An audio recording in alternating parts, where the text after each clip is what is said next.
દિવાળીમાં મઠિયા, ચોરાફળી, મગસ, ચેવડો એ તો બધું આપણે બનાવતા જ હોઈએ છીએ. પણ જમવાના ટાઈમે તો આપણને દાળ ભાત રોટલી શાક યાદ આવે જ છે. એટલે જ તો આપણે ગુજરાતી કહેવાઈએ છીએ. આજે એક નવી ટાઈપની રોટલી બનાવતા શીખવાડું છું. લાગે છે ને નવાઈ? રોટલીનું નામ છે ગાભા રોટલી. તો ચાલો જઈએ મારા કિચનમાં. દિવાળી ધમાકા લઈ અને નીપાબેન અને પ્રીતિબેન સાથે આવી રહ્યા છે. કંઈક એવું કરવાના છે અને તમારે કહેવાનું છે કે કોણ જીતશે, નીપાબેન જીતશે કે પ્રીતિબેન જીતશે. તો ગાભા રોટલી બનાવવા માટે આપણે 3 જાતના લોટ લઈશું. એક ચોખાનો લોટ, જે પણ લોટ લઈશું બધાના માપ આપણે સરખા રાખીશું. બીજો લોટ આપણે લઈશું ઘઉંનો લોટ, અને ત્રીજો જે લોટ લઈશું સેમ મેઝરમેન્ટમાં તે લઈશું આપણે જુવારનો લોટ. અને આ છે જુવારનો લોટ. ત્રણેય લોટ સરખા પ્રમાણમાં લેવાના છે અને એની અંદર આપણે બેઝિક મસાલા નાખવાના છે. તમને આશ્ચર્ય થશે કે આવા મસાલા નાખ્યા પછી પણ આપણે પાતળી રોટલી આની બનાવી શકીએ છીએ. આ મેં કચરેલું લીલું મરચું નાખ્યું છે.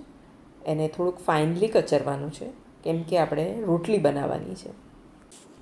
સાથે આપણે પ્રમાણસર મીઠું, એટલે અડધી ચમચીથી ઓછી મીઠું મેં નાખી દીધું છે. થોડા તલ નાખીશું, જે આપણે 2 આંગળીની વચ્ચે સમાય એટલા સહેજ સ્લાઇટ તલ આપણે નાખી દઈશું. થોડુંક આદું ક્રશ કરી દઈશું, ઝીણી છીણીથી નાખીશું એટલે એકદમ બારીક એડ થઈ જશે. અને હવે આ બધી જ વસ્તુ મિક્સ કરી અને આપણે તેની અંદર ગરમ પાણીથી લોટ બાંધીશું. તમે નોટિસ કર્યું હશે કે મેં આમાં બિલકુલ તેલ એડ કર્યું નથી, અને તો પણ રોટલી એકદમ સોફ્ટ બનશે. હવે આ લોટને આપણે બરાબર મિક્સ કરીને બાંધી દઈશું.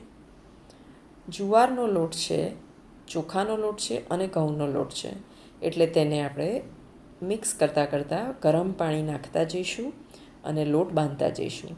લોટ જેટલો ઘસીને બાંધીશું તેટલી રોટલી આપણી સોફ્ટ થશે. આ લોટને બાંધતી વખતે તમારે એકસાથે પાણી નથી નાખી દેવાનું. થોડું થોડું પાણી નાખતા જવાનું છે અને લોટને મિક્સ કરતાં બાંધતું જવાનું છે. આ રીતે લોટ બંધાયેલો હશે તો રોટલી તમારી ખૂબ ખૂબ સોફ્ટ થશે. વિડીયોના એન્ડમાં તમે જોઈ શકશો કે સરસ રોટલી તૈયાર થાય છે. આ રોટલી એકલી ખાવ તો પણ ખૂબ જ સરસ લાગતી હોય છે. તો આ રીતે આપણે લોટ બાંધીશું. જરૂર પૂરતું પાણી નાખતા જઈશું અને લોટ બાંધતા જઈશું. માં બિલકુલ તેલનું મોણ કે ઘીનું મોણ નાખવાની જરૂર નથી. મિક્સ કરતાં લોટ બાંધતા જઈશું. લોટ બાંધવામાં બિલકુલ ઉતાવળ નહીં કરીએ, કેમ કે એકસાથે પાણી નાખી દઈશું તો લોટ આવી રીતે કેળવાશે નહીં. એટલે ધીમે ધીમે પાણી નાખતા જઈશું, લોટને કેળવતા જઈશું અને ગાભા રોટલી બનાવીશું. હવે લોટ આપણો બંધાઈને તૈયાર થઈ ગયો છે. આ લોટને આપણે ઓછામાં ઓછો 10 મિનિટ માટે રહેવા દઈશું અને 10 મિનિટ પછી આપણે રોટલી વણીશું. 10 મિનિટ પછી તમે જોઈ શકો છો કે લોટ આવો થઈ ગયો છે. ફરી એને આટની ઉપર થોડોક દબાવી અને સોફ્ટ કરી દઈશું, અને ત્યાર પછી બધા તેના લુવા બનાવી અને આપણે રોટલી બનીશું. હવે તમારા ઘરમાં જેવી રોટલી ખવાતી હોય એવો જ લુવો તેનો બનાવજો. તમને આશ્ચર્ય થશે કે અંદર મસાલા નાખ્યા હોવા છતાં આપણી રોટલી ફૂલીને તૈયાર થશે. તો આટલા લોટમાંથી લગભગ 7થી 8 રોટલીનો મારો લોટ તૈયાર થયો છે. અને ચાલો હવે આપણે તેને વણવાની તૈયારી કરીએ. ચોખાના લોટનું અટામણ લઈ અને આપણે જેમ રોટલી વણતા હોય તેમ તેને વણવાનું છે.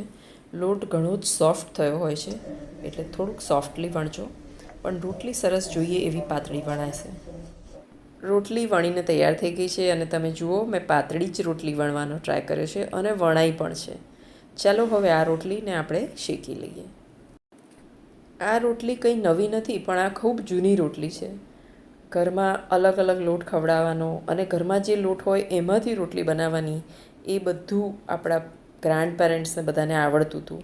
અને કેવી રીતે પૌષ્ટિકતાનો ખ્યાલ રાખવો એ પણ એ લોકો ખૂબ જાણતા હતા. એટલે આવી રીતની અલગ અલગ વેરાયટીની રોટલી કે પૂડા કે રોટલા એવું બધું એ લોકો ચોક્કસ બનાવતા હતા. રોટલી પાતળી વણી હોવા છતાં ફૂલી રહી છે. અને ચાલો હવે બીજી રોટલીની તૈયારી કરીએ. હવે આ વણેલી રોટલી ઉપર આપણે ઘી લગાવી દઈએ અને ત્યાર પછી હું તમને બતાવું કે આ રોટલી કેટલી સોફ્ટ થઈ છે. તો જુઓ, હવે હું આને ફોલ્ડ કરું છું તો પણ રોટલી કોઈ પણ બાજુથી તૂટી નથી રહી. સોફ્ટ અને મસાલાવાળી. ભાખરી અને પૂરી તો બહુ ખાધી, પણ રોટલી કોઈએ નહીં ખાધી હોય તો આ વખતે ગાભા રોટલી બનાવવાની તૈયારી કરી જ લો. ચાલો ત્યારે ફટાફટ રોટલી બનાવવા માંડીએ અને થપ્પી કરવા માંડીએ.